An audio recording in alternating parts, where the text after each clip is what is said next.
आयत पढ़ेंगे। भजन संहिता उसका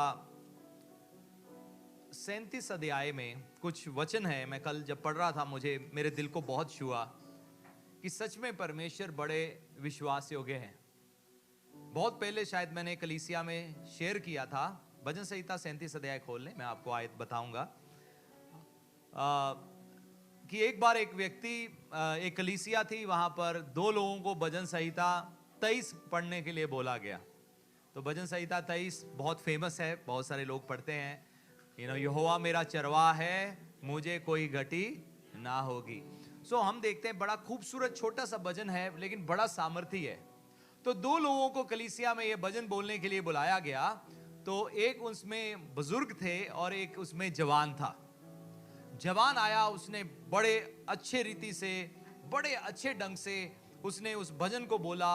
लोगों ने खूब आशीष पाया, खूब ताली बजाया और कहा तुमने बहुत अच्छा बोला। उसके बाद बुजुर्ग की बारी आई।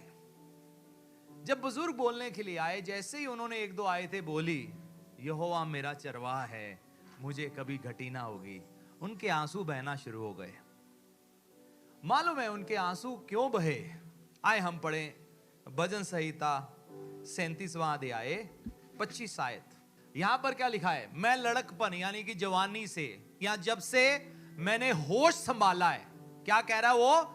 जब से मैंने होश संभाला है, मैं लड़कपन से लेकर बुढ़ापे तक देखता आया हूं।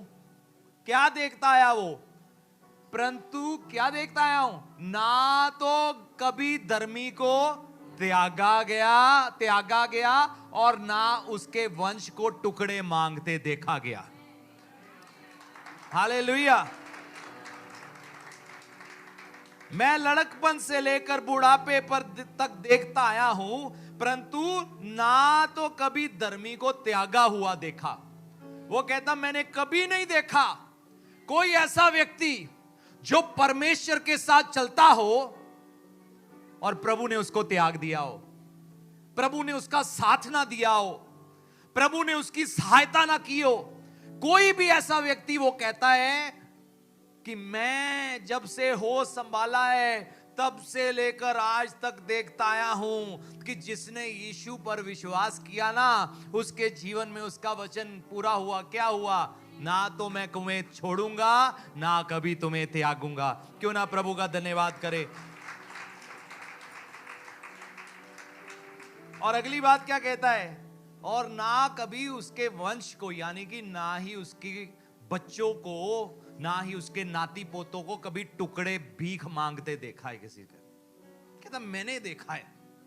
वो जो धर्मी जन है ना, जो सच में परमेश्वर के साथ चलता है, प्रभु उस पर ऐसा अनुग्रह करते हैं, ना तो कभी उसको त्यागेंगे, ना उसकी जनरेशन, ना उसका वंश टुकड़ों का लालसा रखेगा, क्योंकि उसके पास हमेशा बहुतायत से होगा। देखो ये कितना बड़ा वायदा है परमेश्वर का हमारे साथ। तो फिर हम क्यों चिंता करें, है ना? एक बड़ा खूबसूरत है, करता हूं मैं तेरी चिंता, तू क्यों चिंता करता है। एक बार फिर से, करता हूं मैं तेरी चिंता, क्यों तू चिंता करता है।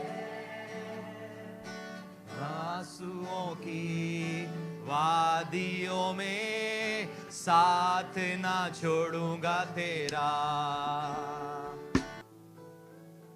करता हूं मैं।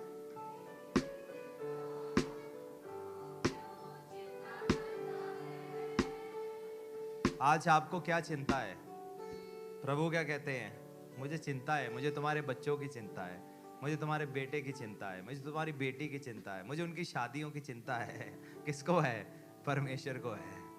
कई बार हम चिंता करते हैं, चिंता करके हम अपनी उम्र कम कर सकते हैं, क्योंकि हम वो काम करते हैं जो हमें नहीं करना। मालूम है अगर कोई आप ऐसा काम करने की कोशिश करो जो आपको नहीं करना, तो क्या होगा? क्या होगा? मान लो आप में से किसी को कहे जाओ कंपटीशन लड़के आओ ओलंपिक्स में, कितना वजन उठाना है? 400 किलो। आपको कोई बात नहीं, प्रभु धन्यवाद, मौका मिल गया, है ना? लेकिन आप उसके लिए तैयारी नहीं हो, आप 400 नहीं उठा सकते, तो क्या होगा? जैसे वो 400 ऊपर आएगा क्या होगा? कुचल जाएंगे, सब कहो कुचल जाएंगे। हमारी जिंदगी में कुछ चीजें ऐसी है हम नहीं कर सकते। मुझे आपको, हम आपके घर आ रहे हैं, पास्टर साहब के हाथ से बनी हुई भिंडी की सब्जी, साथ में गोभी, आलू और मिक्स वेज, और ये सारा पास्टर साहब के हाथ से बनाएंगे। मुझे पता नहीं मैं क्या बनाऊंगा, मैं तो शायद मुझे मालूम नहीं, क्योंकि आप मुझे वो करने के लिए कह रहे हो जो मैं नहीं कर सकता। चिंता करके हम अपना भला नहीं कर सकते, लेकिन प्रभु हमारी चिंता करते हैं। वो काम उनका है। किसका काम है? आपको आज जो भी चिंता है ना, प्रभु को दे दो। पड़ोसी दो लोगों को हिला के को, अपनी सारी चिंता परमेश्वर को दे दो। अपने भविष्य की, अपनी नौकरी की, अपने व्यापार की, अपनी स्टडी की, विदेश जाने की, जो कुछ भी है ना, बस प्रभु को दे दो। और कहो प्रभु ये काम मेरा काम नहीं है, ये आपका काम है। परमेश्वर, आप परमेश्वर बनने की कोशिश ना करो। अगर हम चिंता करते तो हम क्या कर रहे हैं? हम अपनी जिंदगी का परमेश्वर बनने की कोशिश कर रहे हैं। हम कह रहे हैं हम बड़ी चिंता करेंगे, बड़ी चिंता करेंगे। सुबह उठते सार 5 बजे नींद खुल जाएगी, चिंता के साथ चिंता करेंगे। 6 बजे चिंता, 7 बजे चिंता, 8 बजे चिंता, 9 बजे चिंता। मेरे विदेश में जीजा जी हैं, तो उनका जो थे, अब दुनिया में नहीं है, तो उनका जो छोटा भाई था, तो उनकी जो बीवी थी उसको बहुत चिंता करने की आदत थी, तो उन्होंने उसका नाम ही चिंता डाल दिया। जब भी उसको देखना कहना चिंता किथे चली है। तो आप 5 बजे उठ के चिंता, 6 बजे चिंता, 7 बजे चिंता, 8 बजे चिंता, 10 बजे चिंता, रात को सोते सोते चिंता, फिर नींद की गोली खाते भी चिंता। आप अपना कुछ नहीं संवार सकते, लेकिन अगर परमेश्वर को अपना बोझ दोगे वो सब संवार देंगे। आमीन।